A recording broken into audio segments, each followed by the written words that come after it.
Episode 102.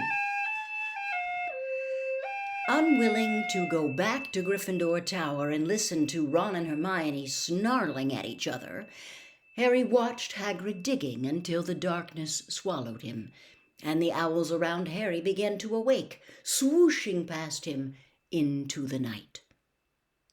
By breakfast next day, Ron and Hermione's bad moods had burnt out.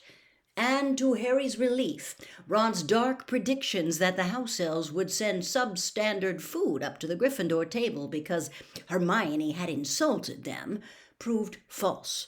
The bacon, eggs, and kippers were quite as good as usual. When the post owls arrived, Hermione looked up eagerly.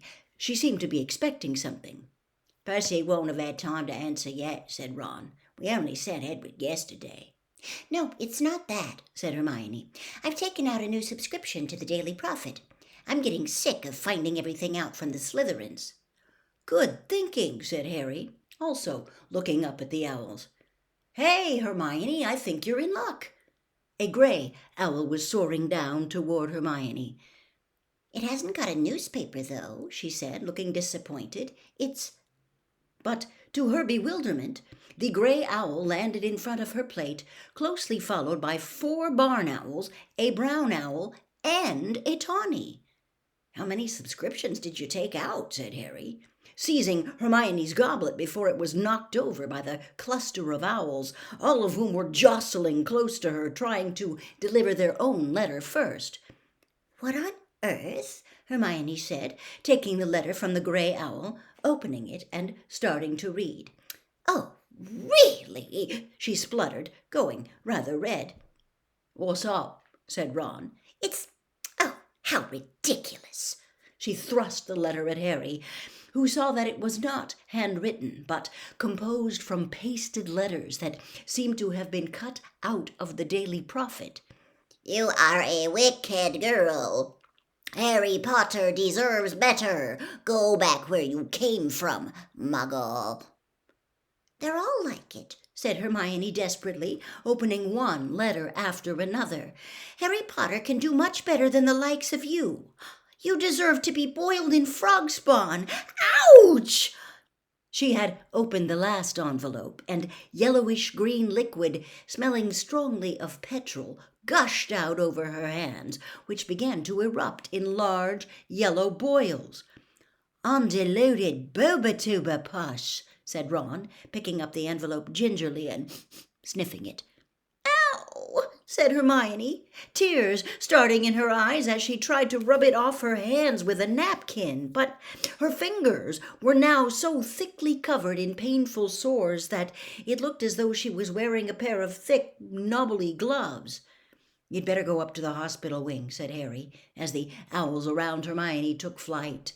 "We'll tell Professor Sprout where you've gone."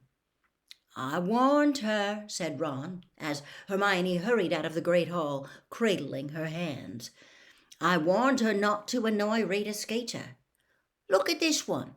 He read out one of the letters that Hermione had left behind. "I read in Witch Weekly about how you are playing Harry Potter false, and that boy has had enough hardship.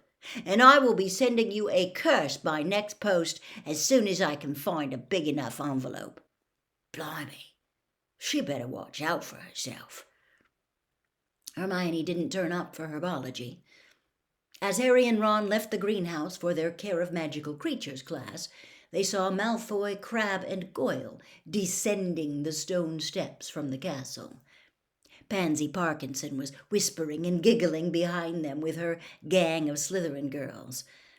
Catching sight of Harry, Pansy called, "Potter, have you split up with your girlfriend? Why is she so upset at breakfast?" Harry ignored her. He didn't want to give her the satisfaction of knowing how much trouble the Witch Weekly article had caused. Hagrid, who had told them last lesson that they had finished with unicorns, was waiting for them outside his cabin with a fresh supply of open crates at his feet. Harry's heart sank at the sight of the crates. Surely not another scroot hatching. But when he got near enough to see inside, he found himself looking at a number of fluffy black creatures with long snouts. Their front paws were curiously flat, like spades, and they were blinking up at the class, looking politely puzzled at all the attention. "These are nifflers," said Hagrid when the class had gathered round. "You find them down mines mostly. They like sparkly stuff. Oh, there you go. Look." One of the nifflers had suddenly leapt up and attempted to bite Pansy Parkinson's watch off her wrist. She shrieked and jumped backwards. "Useful little treasure detectors," said Hagrid happily. "Thought we'd have some fun with them today. See over there?" He pointed at the large patch of freshly turned earth Harry had watched him digging from the owlery window. "I've buried some gold coins. I got a prize for whoever picks the niffler that digs up most. Just take off all your valuables and choose a niffler and get ready to set 'em loose." Harry took off his watch, which he was only wearing out of habit, as it didn't work any more, and stuffed it in his pocket. Then he picked up a niffler. It put its long snout in Harry's ear and sniffed enthusiastically. It was really quite cuddly. "Hang on," said Hagrid, looking down into the crate. "There's a spare niffler here. Who's missing? Where's Hermione?" "She had to go to the hospital wing," said Ron. "We'll explain later," Harry muttered. Pansy Parkinson was listening. It was easily the most fun they had ever had in Care of Magical Creatures. The nifflers dived in and out of the patch of earth as though it was water, each scurrying back to the student who had released it and spitting gold into their hands. Ron's was particularly efficient. It had soon filled his lap with coins. "Can you buy these as pets, Hagrid?" he asked excitedly as his niffler dived back into the soil, splattering his robes.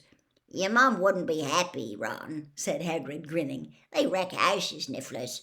I reckon they've nearly got the lot now," he added, pacing round the patch of earth while the nifflers continued to dive. "I only buried 100 coins. Oh, there you are, Hermione."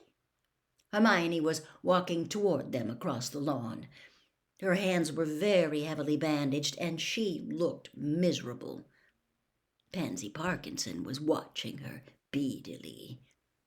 "Well, let's check how you done," said Hagrid. "Count your coins, and there's no point trying to steal any Goyle," he added, his beetle-black eyes narrowed. "It's leprechaun gold. Vanishes after a few hours." Goyle emptied his pockets, looking extremely sulky. It turned out that Ron's niffler had been the most successful, so Hagrid gave him an enormous slab of Honeyduke's chocolate for a prize. The bell rang across the grounds for lunch. The rest of the class set off back to the castle, but Harry, Ron, and Hermione stayed behind to help Hagrid put the nifflers back in their boxes. Harry noticed Madame Maxime watching them out of her carriage window. "What have you done to your hands, Hermione?" said Hagrid, looking concerned. Hermione told him about the hate mail she had received that morning and the envelope full of Boobatuber pus.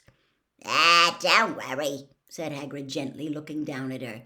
"I got some of those letters, you know, after Rita Skeeter wrote about me mum. You're a monster and you should be put down. Your mother killed innocent people, and if you had any decency, you'd jump in a lake." "No," said Hermione, looking shocked. "Yeah," said Hagrid, heaving the niffler crates over by his cabin wall. "They're just nutters, Hermione.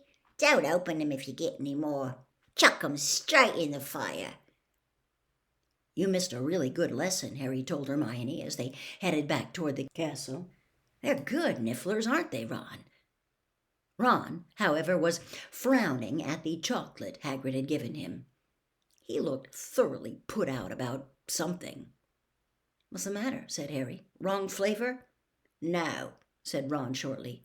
"Why didn't you tell me about the gold?" "What gold?" said Harry. "The gold I gave you at the Quidditch World Cup," said Ron. "The leprechaun gold I gave you for my ominoculars.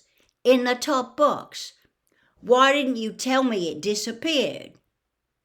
Harry had to think for a moment before he realized what Ron was talking about.